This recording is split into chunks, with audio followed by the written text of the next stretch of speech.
Manasa.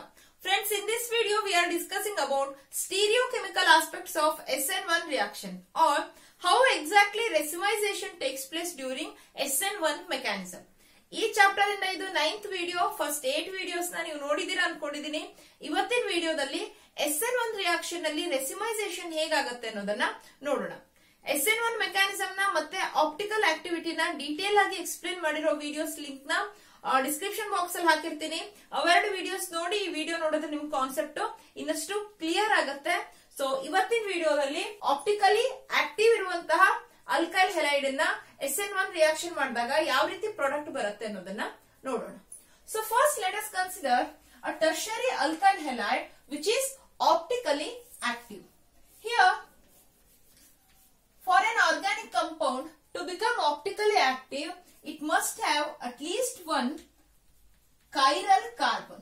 So chiral carbon means a carbon which is attached to 4 different groups: R1, X, R2, R3. So idantu chiral carbon anta aitalva. Chiral carbon presence ide andreno idu optically active anta. So optically active alkyl halide, suppose SN1 reaction through nucleophilic substitution reaction ಆಯ್ತು ಅಂತಂದ್ರೆ ಇದು tertiary alkyl halide ಅಲ್ವಾ. So SN1 mechanism favour ಆಗುತ್ತೆ. So ಒಂದು nucleophile ಜೊತೆ ಇಲ್ಲಿ react ಆಗ್ತಾ ಇದೆ ಅಂತಂದ್ರೆ ಸೊ ಫಸ್ಟ್ ಪ್ರಾಡಕ್ಟ್ ಏನಂತಂದ್ರೆ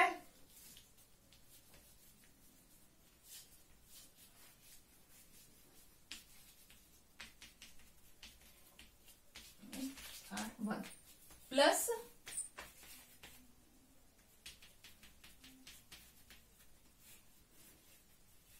R2 nucleophile. So when this tertiary alkyl undergoes nucleophilic substitution reaction, we get a mixture of products. Here, if the configuration is retained, ಇದೇ ತರ configuration ಇದೆ ಅಂತಂದ್ರೆ we call it as retention of configuration. If the configuration is inverted, then the process is called inversion of configuration. So ಇಲ್ಲಿ ನೋಡಿದ್ರೆ simple halide ion ಎಲ್ಲಿದೆಯೋ ಅದೇ ಜಾಗಕ್ಕೆ nucleophile ಬಂದಿದೆ ಅಂತಂದ್ರೆ ರಿಟೇನ್ ಆಗಿದೆ ಅಲ್ವಾ. ಈ ಕಾನ್ಫಿಗರೇಷನ್ ಏನಿದೆ ಸೇಮ್ R1, R2, R3 ಎಲ್ಲ ಸೇಮ್ ಇದೆ. ಸಿಂಪಲ್ ಎಕ್ಸ್ ಇದಲ್ಲಿ ನ್ಯೂಕ್ಲಿಯೋಫೈಲ್ ಅಷ್ಟೇ. ಬಟ್ ಈ ಕಂಪೌಂಡ್ ನೋಡಿದ್ರೆ ಇಲ್ಲಿ ರಿವರ್ಸ್ ಆಗಿದೆ ಅಲ್ವಾ. ಇಲ್ಲಿ ಏನಾಗಿದೆ, ಕಾನ್ಫಿಗರೇಷನ್ ಎಲ್ಲ ರಿವರ್ಸ್ ಆಗಿದೆ. ಇದನ್ನ ನಾವು ಇನ್ವರ್ಷನ್ ಆಫ್ ಕಾನ್ಫಿಗರೇಷನ್ ಅಂತ ಕರಿತೀವಿ. ಸೊ ಹೇಗೆ ಇವೆರಡು ಪ್ರಾಡಕ್ಟ್ ಬರುತ್ತೆ ಅಂತ ನೋಡಿದ್ರೆ ಫಸ್ಟ್ ಸ್ಟೆಪ್ ಏನು ಮೆಕ್ಯಾನಿಸಮ್ ಅಲ್ಲಿ, formation of carbocation. Here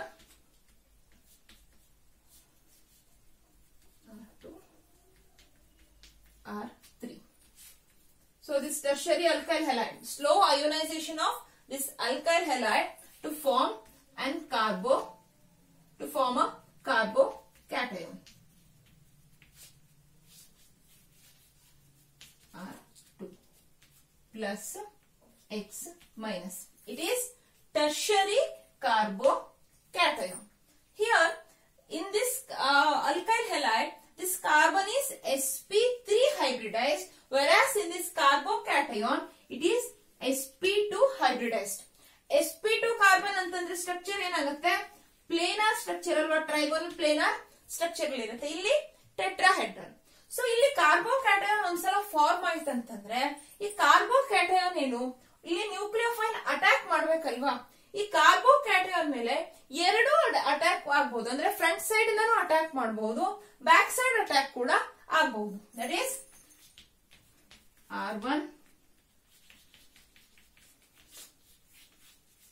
R2, R3 plus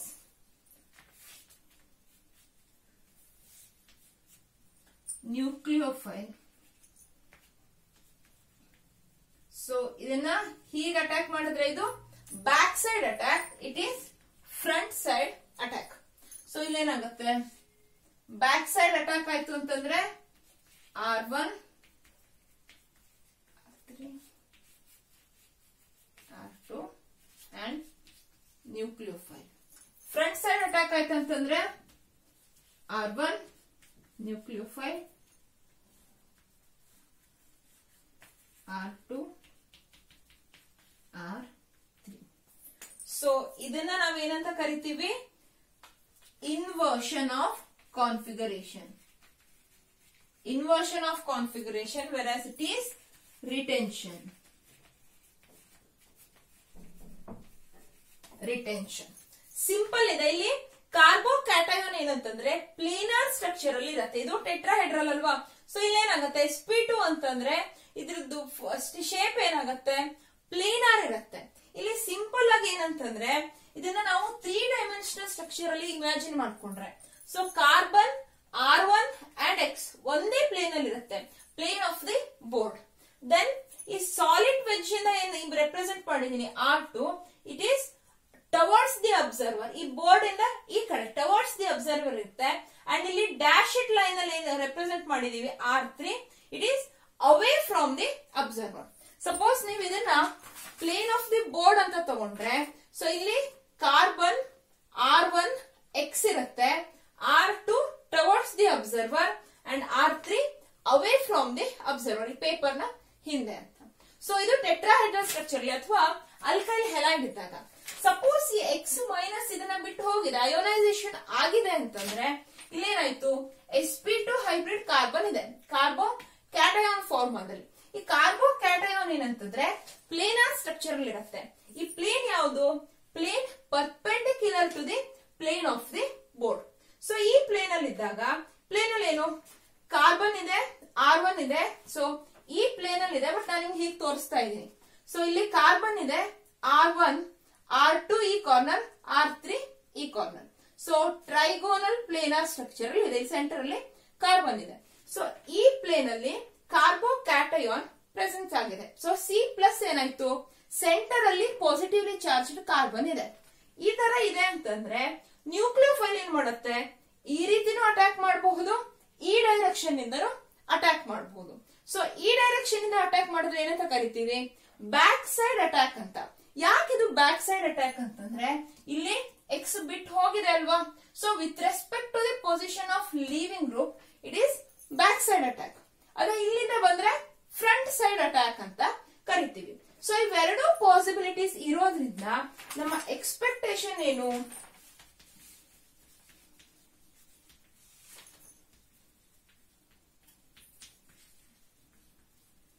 ರೆಸಿಮೈಸೇಷನ್. Expectation ಏನಂತಂದ್ರೆ ಬ್ಯಾಕ್ ಸೈಡ್ ಅಟ್ಯಾಕ್ ಆಗ್ಬಹುದು, ಫ್ರಂಟ್ ಸೈಡ್ ಅಟ್ಯಾಕ್ ಆಗ್ಬಹುದು. ಸೊ ದಟ್ ಇಲ್ಲಿ ಇನ್ವರ್ಷನ್ ಪ್ರಾಡಕ್ಟ್ ಮತ್ತೆ ರಿಟೆನ್ಷನ್ ಆದಾಗ ಏನು ಫಾರ್ಮ್ ಆಗುತ್ತೆ, ಇವೆರಡು ಪ್ರಾಡಕ್ಟ್ ಈಕ್ವಲ್ ಇರುತ್ತೆ ಅಂತ ನಾವು ಎಕ್ಸ್ಪೆಕ್ಟ್ ಮಾಡ್ತೀವಿ ಅಲ್ವಾ. ಸೊ ಥಿಯೋರಿಟಿಕಲಿ ಹೀಗಾಗತ್ತೆ.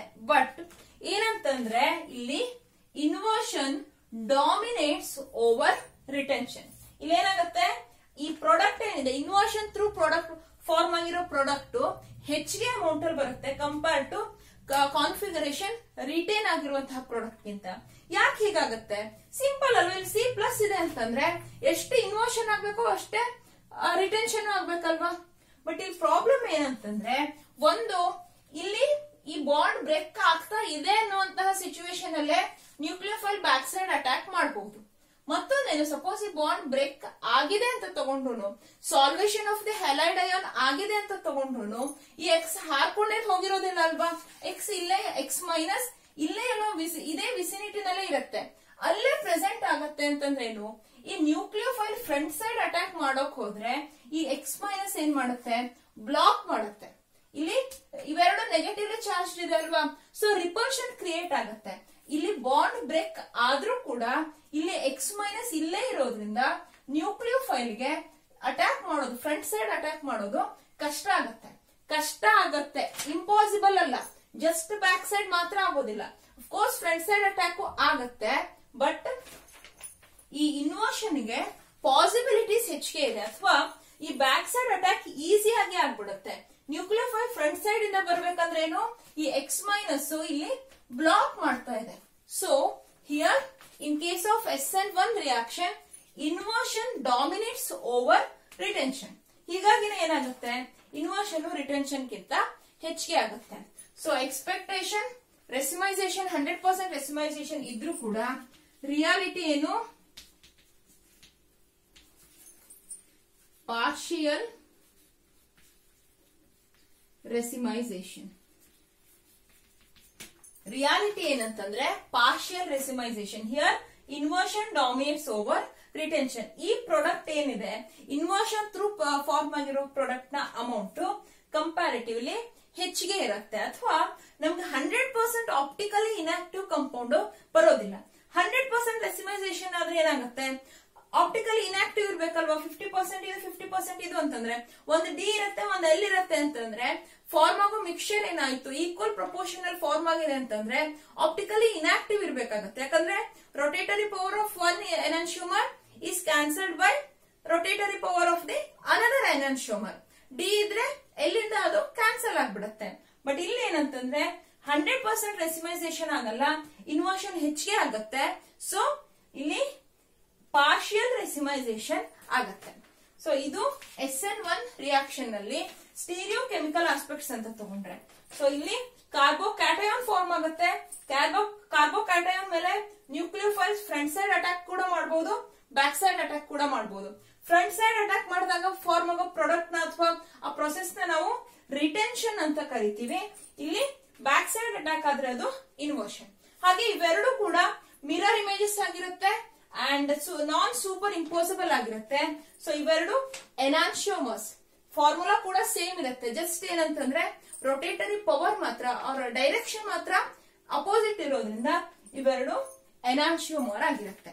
ಸೊ SN1 ಮೆಕ್ಯಾನಿಸಮ್ ಅಲ್ಲಿ ಈಗಾಗಲೇ ಹೇಳಿದಾಗೇನೆ ನಿಮ್ಗೆ ಆನ್ಯುವಲ್ ಎಕ್ಸಾಮ್ ಅಲ್ಲಿ SN1 ಮೆಕ್ಯಾನಿಸಮ್ ಅಂತ ಕೇಳಿದ್ರೆ ಇದೆಲ್ಲ ಬರೀಲೇಬೇಕಂತ ಇಲ್ಲ. ಅಂದ್ರೆ ಆಪ್ಟಿಕಲಿ ಆಕ್ಟಿವ್ ಇರುವಂತಹ ಕಂಪೌಂಡ್ ತಗೊಂಡು ಎಕ್ಸ್ಪ್ಲೇನ್ ಮಾಡ್ಬೇಕಂತ ಇಲ್ಲ. ನೀವು ಸಿಂಪಲ್ ಟರ್ಷರಿ ಬ್ಯೂಟೈಲ್ ಬ್ರೋಮೈಡ್ ತಗೊಂಡು ಎಕ್ಸ್ಪ್ಲೇನ್ ಮಾಡಿದ್ರು ನಡೆಯುತ್ತೆ. ಬಟ್ ನಿಮ್ಗೆ ಇದು ಇನ್ವರ್ಷನ್ ಓವರ್ ರಿಟೆನ್ಷನ್ ಅನ್ನೋದಾಗಿರ್ಬೋದು ಅಥವಾ ಹೇಗೆ ರಿಟೆನ್ಷನ್ ಅಂಡ್ ಇನ್ವರ್ಷನ್ ಆಗುತ್ತೆ ಅನ್ನೋದಾಗಿರ್ಬೋದು ಅದು ಗೊತ್ತಿರ್ಲೇಬೇಕು. ಸೊ ಈ ವಿಡಿಯೋದಲ್ಲಿ ಹೇಳಿದ್ ನಿಮ್ಗೆ ಅರ್ಥ ಆಗಿದೆ ಅನ್ಕೊಂಡಿದೀನಿ. ಏನಾದ್ರು ಡೌಟ್ ಇದ್ರೆ ಕಮೆಂಟ್ ಮಾಡಿ, ನಿಮ್ಮ ಡೌಟ್ ನ ಕ್ಲಿಯರ್ ಮಾಡಿ ಕೊಡ್ತೀನಿ. ಹಾಗೆ ಈ ವಿಡಿಯೋನ ಲೈಕ್ ಮಾಡಿ, ಈ ವಿಡಿಯೋ ಬಗ್ಗೆ ನಿಮ್ಮ ಒಪಿನಿಯನ್ ನ ಕಮೆಂಟ್ ಮಾಡಿ, ಈ ವಿಡಿಯೋನ ನಿಮ್ಮ ಫ್ರೆಂಡ್ಸ್ ಜೊತೆ ಶೇರ್ ಮಾಡಿ. ಹಾಗೆ ನನ್ನ ಚಾನಲ್ಗೆ ಸಬ್ಸ್ಕ್ರೈಬ್ ಮಾಡಿ.